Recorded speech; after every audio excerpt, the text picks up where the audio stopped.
Welcome to Kiss the Reviews. I'm Armando, that's Corey, and today we're doing 1991's The People Under the Stairs. Before we get started, if you want to follow me or Corey on Twitter, you can follow me at Junior D's. You can follow Corey at Corey_Idol. And as always, if you want to follow the show, you could follow us on Twitter, Instagram, and TikTok at Kiss the Reviews. So how about we get into the cast of 1991's People Under the Stairs?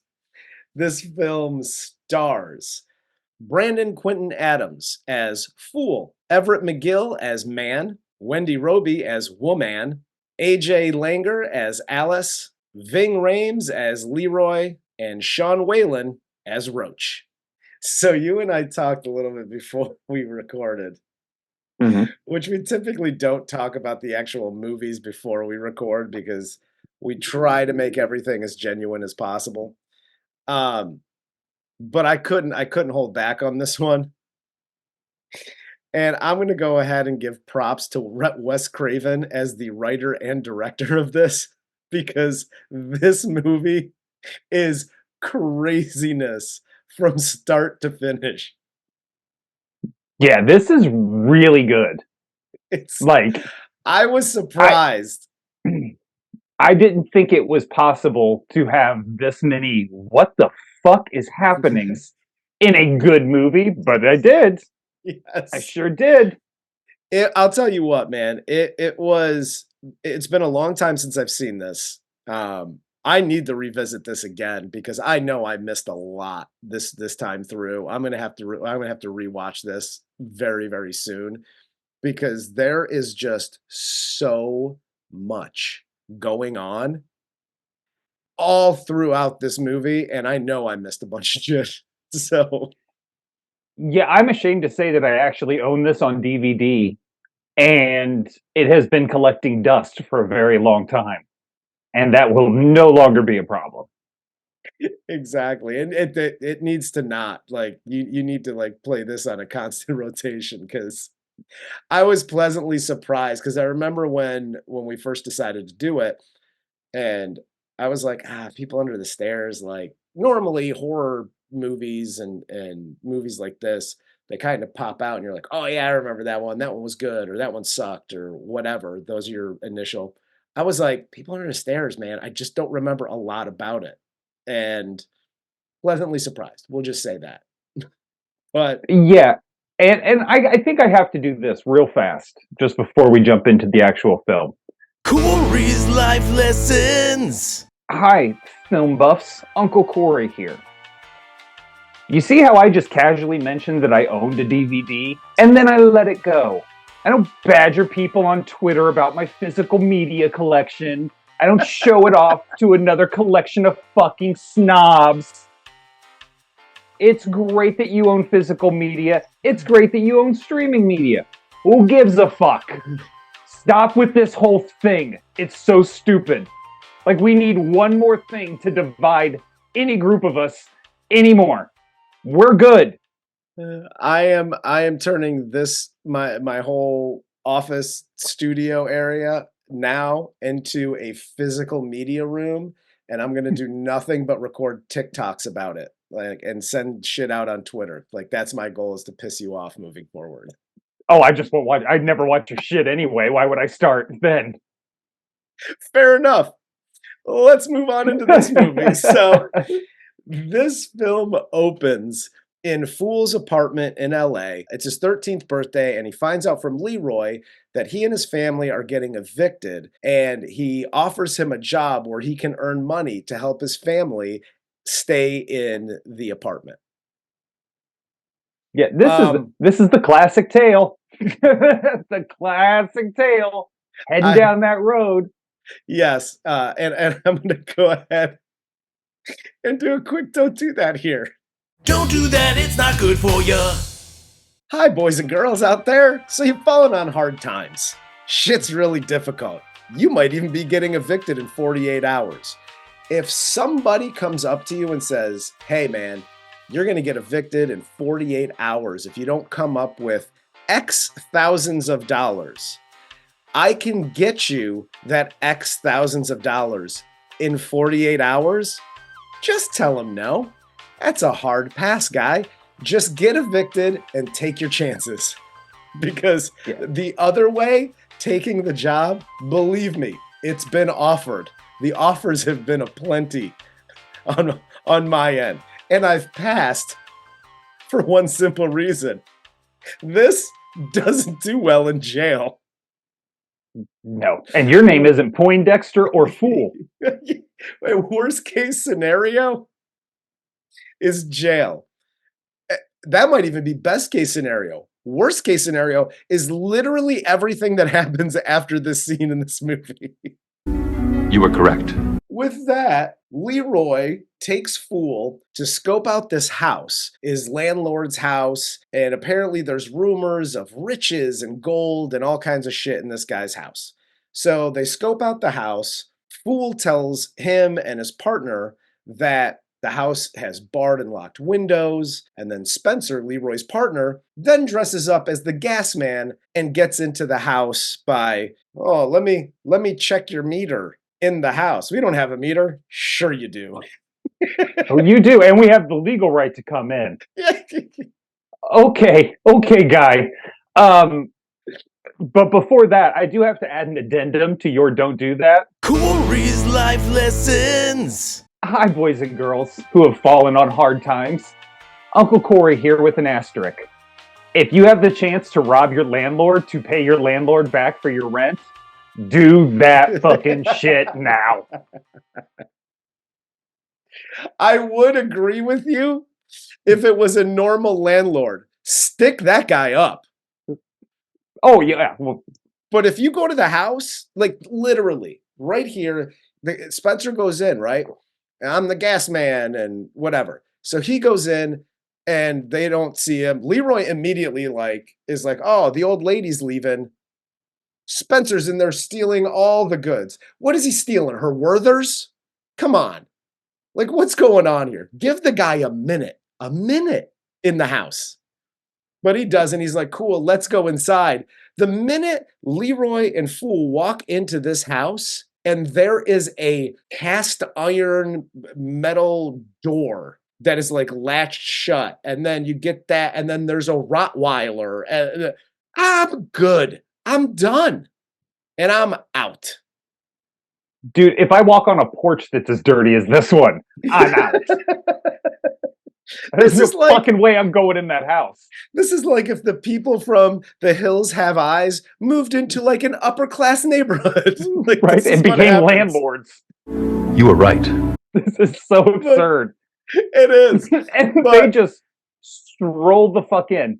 And this is my question for Leroy and Leroy's of the world. I won't do another PSA because this whole thing could just be filled with them. But my question is this. If you're such an experienced criminal, why don't you have a fucking lookout? You know what I mean? Yes. Like, that's rule number one when doing some gangster shit is have a fucking lookout. Period. Honk honk. Done. Problem solved. And by the way, when you're desperately trying to get out the front door, they could just open that shit. There's a million ways to get in the house, apparently, but no way to get out. So, You know what I'm saying?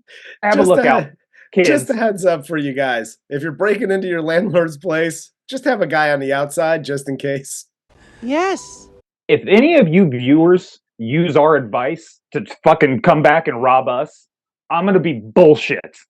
Don't use our own shit against us. That's rude. There's a don't do that for you. Yeah, you're goddamn right. We're drawing a line in the sand. I just had to get that out there. That just dawned on me. Don't rob us. It's not good for you. So they get in, it's after they get attacked by the dog. They keep hearing noises, and Fool sees Spencer's clipboard on the stairs leading down to the basement. So he goes down to look for Spencer. The door slams behind him. He finds Spencer, but he did. He also finds a gold coin in Spencer's hand, and then he encounters the weird-ass basement people, but he then finally escapes. Yeah, and Spencer is not looking like Spencer these days. No. If you thought Like, Spencer Fool was even- white before, As Fool so eloquently puts, He thought he was white before? You should see that sucker now. he saw basement people and just went Caucasian all the Yeah. way and died. he went ghost white. He OD'd on Caucasian.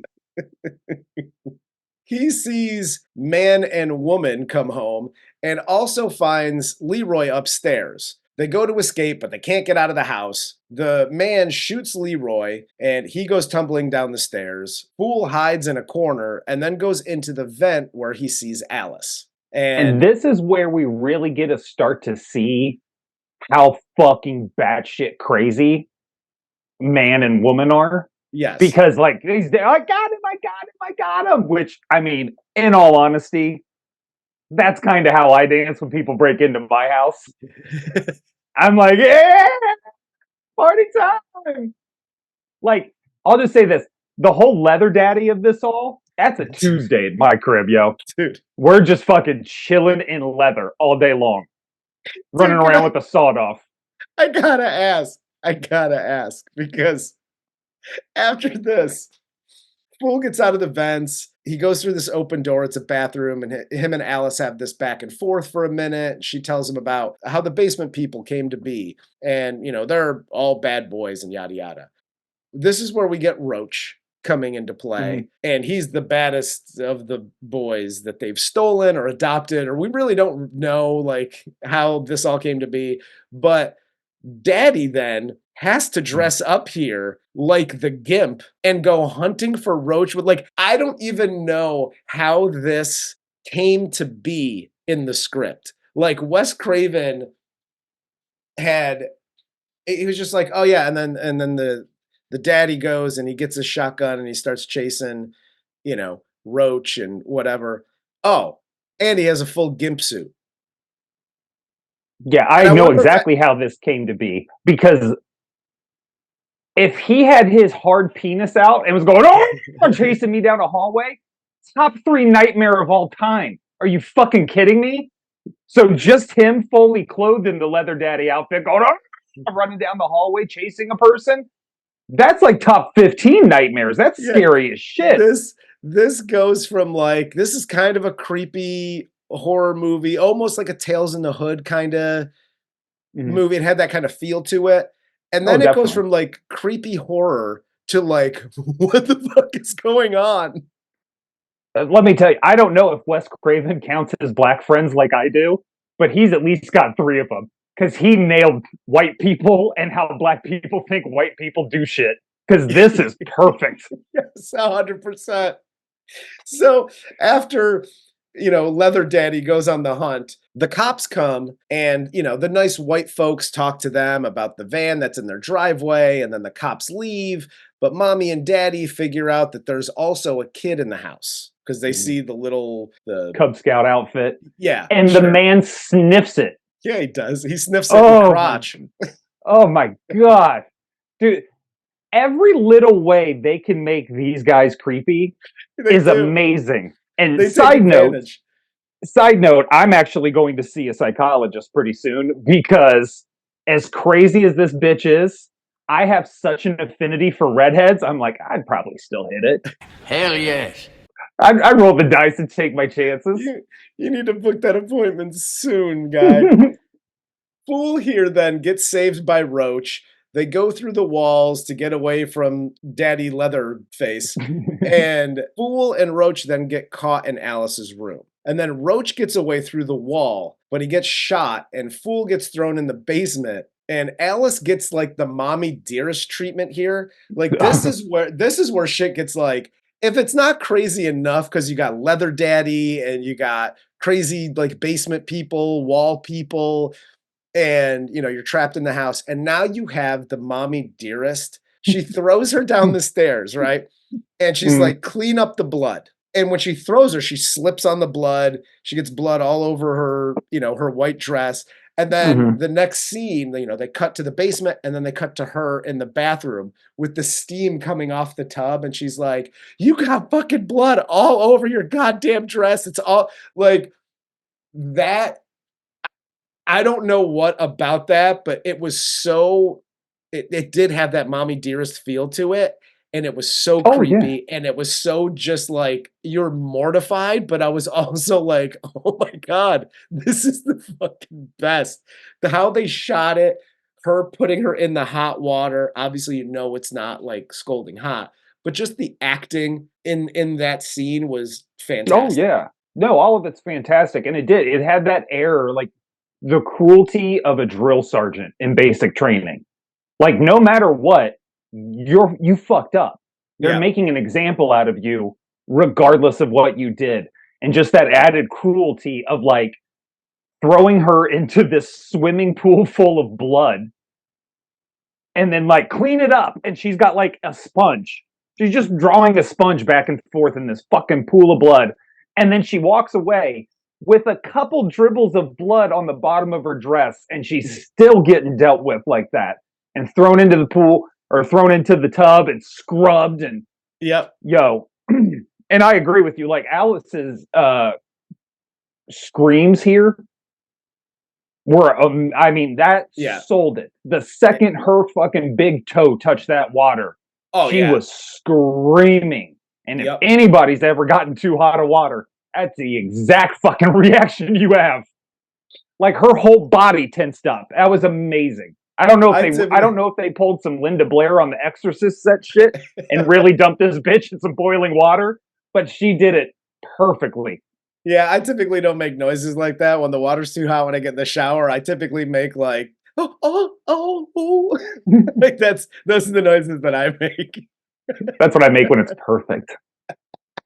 Fool then here gets saved by Roach again, but Roach dies from his gunshot wound. And before he dies, he shows Fool where Alice is. Fool goes to Alice's room, he saves her, and gives the slick leather daddy a dick punch. They go back into the walls, and they finally find windows on like the attic floor at the top of the house. And he gets away by jumping off into the little pond below. But Alice is too scared, and she basically gets chained up in the attic here. And this is where I was like, oh, that's a short movie because I'm not going back at that point. I'm done.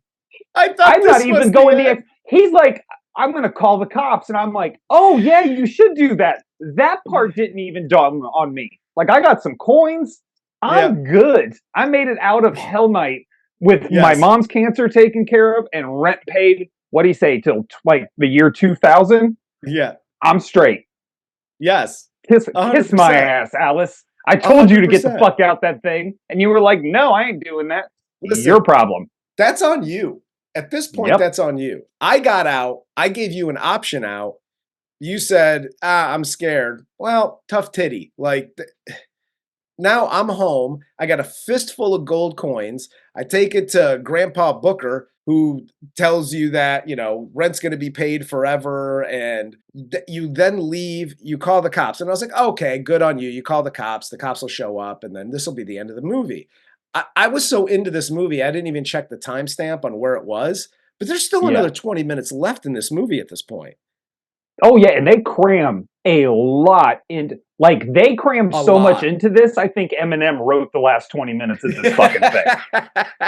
There's so much in this last 20 minutes. Yes, because after this, so he calls the cops show up, they're searching all over the house, we'll just put that in air quotes. They're searching all over the house because Fool had reported child abuse at the house. After the cops leave, we see Fool climb out of one of the cabinets as now we know brother and sister go to bed. Because man and woman are brother and sister, and none of the kids are theirs, and Alice isn't theirs, and they stole Alice or whatever the hell, and apparently it's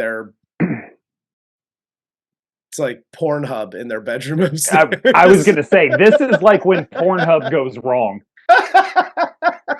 You got him in a leather daddy outfit he had to wear at the initial shoot, and now he's just running around crazy, and they're saying prayers on tape recordings and all kinds of ludicrous shit. Okay. Besides the fact you're keeping tongueless people in your basement. Hell yes. They have the reel-to-reel tape in their bedroom. So Fool goes up the stairs. He hears them saying prayers in their bedroom. And then he turns the corner and he just sees the tape recorders like on play on the bed. Do they often get people that sneak into their house and sneak into their bedroom where they would have tape recorders of them saying prayers like, gotcha? Like, This is how I had to keep my fifth wife around for 3 years. Was tricks like this so I could just sneak up behind her, like, you're not getting out now. Tie her up, throw her back in the basement. And once the 3 years were good, it was like, prenup's over, get the fuck out. It was all good. It's not a thing. Let's talk about the movie. so the whole tape recorder thing here is a trap, and they jump Fool, but he fucks them up and runs away. They think he got away again, but he went up the chimney to save Alice. He finally gets to her and he tells her that her parents stole her when she was a baby. So he gets her out. They get to the roof and shit just gets silly here as they go down the chimney to fuck up the incestual white people. And there's a whole cat and mouse situation going on here. Until there's a knock at the door, and Ruby and Grandpa Booker are there with the rest of the community that they live with, like in that area. And they're all like up in arms about, them trying to knock down the building and whatever. And at first I was like, oh, this is part of the plan. Like, and it's They're like, running some no, interference. these are two totally separate things. Like, Ruby and Grandpa didn't have any clue that dude was in the house. Like, everybody in the movie just descends upon the incestual white people's house at the exact same time. The truest thing to form here is nobody in the community is like, I know, let's call the police. They're like, no, fuck it. Even when the white bitch has the gun out, and she just thinks she's about to shoot Grandpa and Fool's sister. Yep. And then it's like, oh no, the whole community's here. And they're like, fuck you, lady. And she just holds the gun and kind of backs up. They're just like, no, we're just going to chill here and see how this plays out. Loved it. Brilliant. Yeah. And if you notice, Alice is again in the house when the doors open, right? Yeah. Right before the sister's going in. And somebody in the background goes, yeah, look at her. What they doing to her there? This is why I fuck with the black community. Because white people would see that shit in Target and be like, no, pay attention. Like, that's their right to religion, and that's how they're raising their children. Dude, a black family walk by and be like, yo, that little girl's kidnapped. What the fuck they got her dressed like that shit for? Why is she in a baby doll dress? Yeah, that ain't making no sense at all. Fuck that. After the cat and mouse, Alice swoops in, smashes Mommy's head into the ground. Finally, the people under the stairs start breaking out. They start attacking Mommy Dearest. Fool finds all kinds of treasure and gold in the basement. And then Daddy Slick Pants finds Fool. Fool blows the basement up. And the movie ends as everyone catches the money as it's falling from the sky. Because he sets off like the dynamite in the basement, which, by the way, I mean, I don't think this needs to be a PSA, but like, if you set off dynamite in the basement, you're dead too. And the monies all go bye-bye. That money is all lit on fire. There's like, nobody's getting shit at the end. I mean, I know you got yours because you got your fistful of gold coins. But you might want to get out of the house before you make the thing go kaboom. I thought this was brilliant. Made total sense to me. Actually, I thought one of the best parts of this whole movie was the coins in the candles. Yes. And the coins falling out as the candles burnt down. I was like, yo, that is inventive as fuck. I don't never thought of that shit. No, you could give me 1,000 years to write 1,000 books, and I would never be able to be like, I know, let's do the old coin in the candle trick. Would never come to my head. However, I will be stealing that very soon. Yes, that'll be in Corey's next 3 books. Oh, I'm flattered you think I got 3 books in me.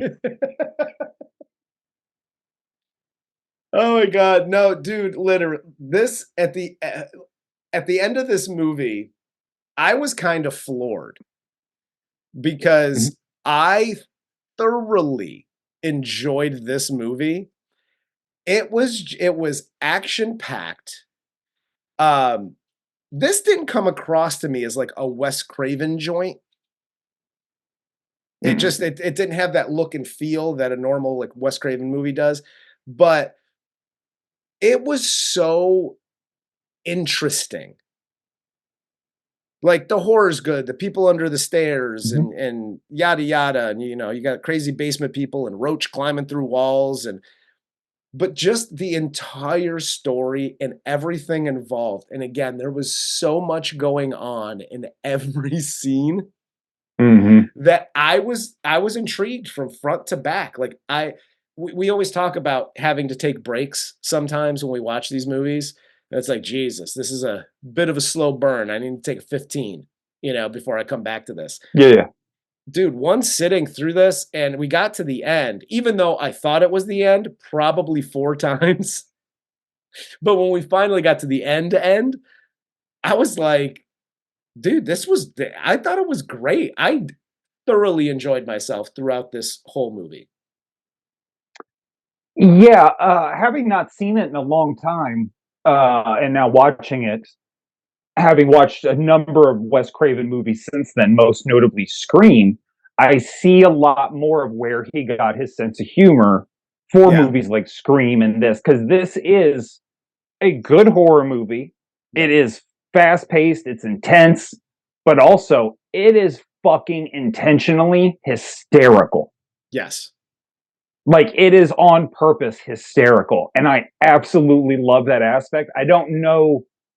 We've talked about this before on the show where if you're going to do horror or comedy and really mesh it, you got to really do it right. And I don't know how Wes Craven is able to keep all horror with the little inserts of comedy throughout. Because now you even go back and you're like, well, Nightmare on Elm Street, Yeah. Freddy's funny as shit, even before it became what it was, like in 5 and 6 or whatever. Yeah. Like that original one, Freddy's still funny.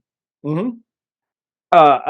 This Shocker is funny. Scream is funny. Like I don't know how he is so capable of doing this. And I tell you, It's it honestly changes my opinion between him and John Carpenter in that regard. Like I always held Carpenter a little higher. But I mean, dude, Wes Craven's just amazing. obviously Carpenter is, he's the man. I love that dude. Mm-hmm. And he does really well with horror but Wes Craven's tongue in cheek, like he doesn't take anything too seriously, whereas Carpenter seems to take everything way too seriously to me. Yeah, yeah.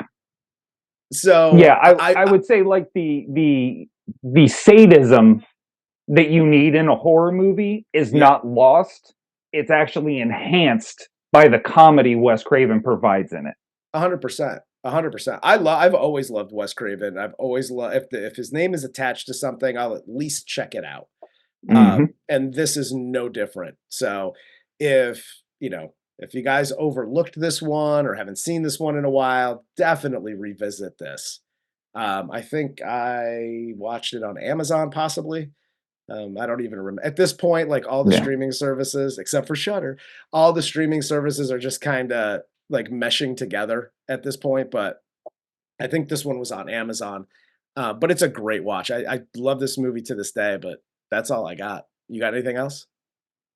Yeah. One last thing. I think we need to start a Bill Cobb playlist. Plain and simple. Yes, as Grandpa Booker. We've talked about Bill Cobb in because obviously he's been in some of the other movies we've done. But he always pops up in these like movies, and I'm like, oh shit, look who it Dude, is. he's like the original Samuel L. Jackson. He's just in everything. Exactly. I think we do need to start a new playlist with just Bill Cobb movies. But that's it for me, man. You got anything else for this one? Nah. All right. Well, for Corey, I'm Armando. This is Kiss the Reviews, and this was 1991's The People Under the Stairs.